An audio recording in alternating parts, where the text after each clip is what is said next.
Assalamualaikum, halo guys, gimana nih kabar kalian hari ini? Semoga sehat selalu ya dan banyak rezeki. Jadi di video kali ini saya cuma ingin berbagi pengalaman kepada kalian yang pengen menggunakan HP flagshipnya Samsung, yaitu Samsung Galaxy S21 FE ataupun bisa disebut dengan Galaxy S21 Fan Edition. Samsung Galaxy S21 FE ini rilis pada akhir tahun 2021. Jadi bisa dibilang Samsung Galaxy S20 FE ini sudah 1 tahun lebih umurnya. Apakah masih worth it untuk dibeli di tahun 2023? Nah, di sini saya nggak pengen nge-review, cuma saya mau share pengalaman penggunaan sendiri ya untuk Samsung Galaxy S21 FE ini. Oke, dari segi harga untuk di tahun 2023 ini kalian bisa cek langsung di Lazada atau di marketplace yang lain, itu harga promo untuk yang varian 256 harganya kalau nggak salah di 8 jutaan ya. Nah, untuk yang varian terendah yang 128 ya yang saya pegang ini sudah 6,5 jutaan aja udah dapat baru. Jangan lupa untuk like, subscribe bagi yang baru join ya, supaya saya bikin kontennya ini lebih semangat pokoknya. Dan pastinya kalian gak bakalan ketinggalan update video dari channel saya media ini. Nah, untuk spesifikasinya saya tidak mau menjelaskan, kalian bisa cek di reviewer lain atau bisa cek di deskripsi ya. Ya, dari segi kameranya ini spesifikasinya 12 megapiksel untuk wide kamera, 12 megapiksel lagi untuk ultra wide kamera, dan 8 megapiksel untuk telefoto. Dan di kamera depannya ini berukuran resolusinya 16 megapiksel. Nah, untuk chipsetnya sendiri sih ini flagshipnya Samsung di tahun 2021 akhir ya. Jadi flagshipnya ini pakai Exynos 2100 5G dengan fabrikasi 5 nanometer. Nah, dalam skenario penggunaan saya sehari-hari, ini saya mau ceritakan aja ya dari segi ketahanan baterai. Oke, dari segi ketahanan baterai sih dari Samsung Galaxy S21 FE ini saya rasa ya, kalau dari saya pribadi kurang begitu awet gitu ya. Padahal saya di rumah pakai wifi aja teman-teman ya, jarang sekali pakai kuota ataupun pakai data ya. Paling kalau sesekali keluar ada keperluan, ada kegiatan, baru pas saya pakai kuota, pakai seluler. Tapi dalam skenario saya di rumah pakai wifi ini, ketahanan baterainya saya rasa sangat boros gitu ya. Jadi bisa dibilang baterainya kurang oke lah. Nggak tahu apakah ini udah bisa dibilang berumur atau tidak, tapi dari segi baterai emang agak boros. Dari segi SOT-nya juga agak sedikit di bawah rata-rata HP yang harganya 6 jutaan. Nah, untuk SOT yang saya dapatkan ini ya, untuk informasi buat teman-teman, untuk HP yang saya pegang ini SOT-nya di 5 jam 51 menit. Itu saya pakai WiFi 80% dan data 20%. Nah, untuk penggunaannya saya main game itu 2 jam 38 menit, dan yang sisanya itu buat scroll-scroll, buat sosial media, buat WhatsApp, chatting dan sebagainya.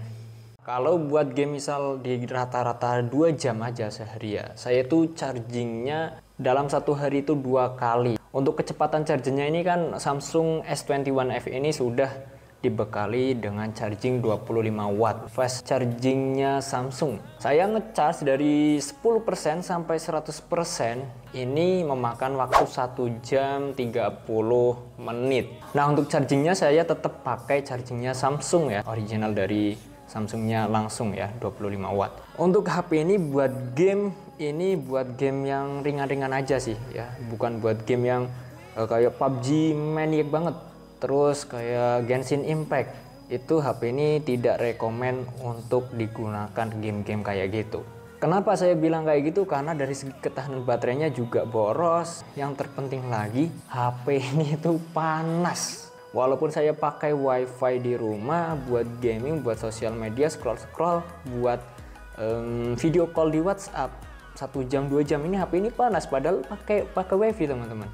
Nah, kemudian untuk layarnya ini nih yang paling suka dari Samsung ya, apalagi yang flagshipnya, karena layarnya yang digunakan di Samsung S21 FE ini layarnya sudah 2K, kemudian sudah dynamic AMOLED. Saya merasa nyaman ketika menggunakan HP ini itu dilihat dari operating systemnya, OS-nya ya, Samsung One UI. Dan yang saya pegang HP ini di Samsung S20 FE ini sudah One UI 5.1, jadi sudah 5.1, dan fitur-fiturnya itu banyak banget yang berguna buat penggunanya. Yang pertama sekarang nih yang di One UI 5.1 di region Indonesia sudah support Gold Lock. Ini kayak framework yang dibikin oleh developer Samsung sendiri buat untuk mengkustomisasi HP Samsung. Dan ini bisa dikustomisasi dari tema, dari warna dan sebagainya, teman-teman.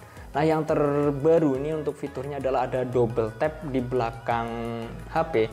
Nanti bakalan screenshot di bagian layarnya. Jadi kayak layaknya iPhone terbaru kayak gitu.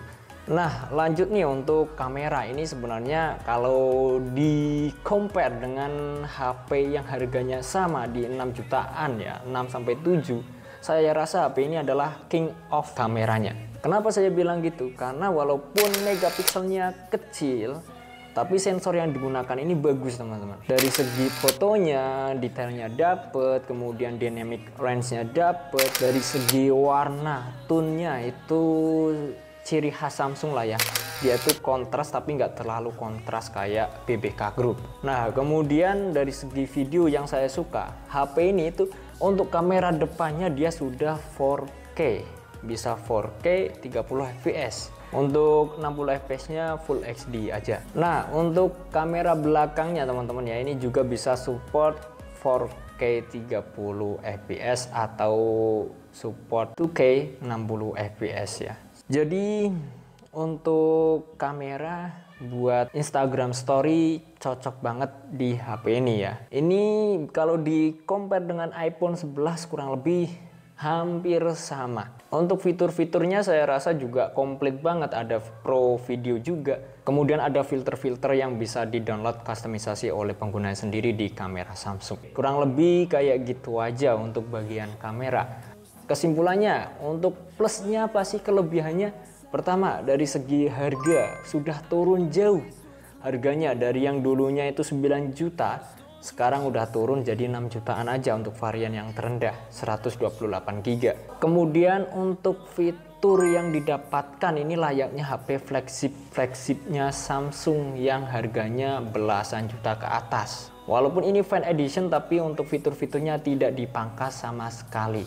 Mungkin yang dipangkas adalah backdoornya ini ya. Dari segi material belakangnya ini jelas itu dipangkas, jadi yang harusnya glass sekarang jadi cuma polikarbonat aja. Dari segi video juga hasilnya ini tidak mengecewakan dan bisa diupload di story Instagram tanpa patah-patah. Jadi cukup oke banget buat story video. Untuk minusnya, yang jelas HP ini panas banget. Pakai wifi aja panas, apalagi pakai data seluler. Kemudian yang kedua, SOT baterai ini kurang dibandingkan HP-HP sekarang yang harganya di rentang harga yang sama. Kurang lebih seperti itu teman-teman dari segi kesimpulan video ini. Semoga video ini bermanfaat.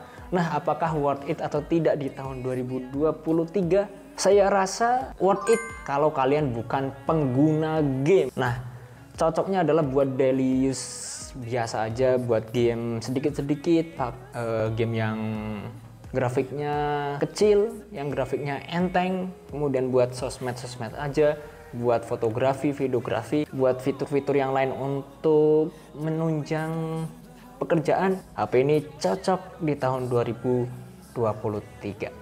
Oke, jadi tinggal sesuaikan aja dengan kebutuhan kalian. Saya Soebul Hadi, sampai jumpa di video berikutnya. Wassalamualaikum warahmatullahi wabarakatuh, dan seperti biasa, bye-bye.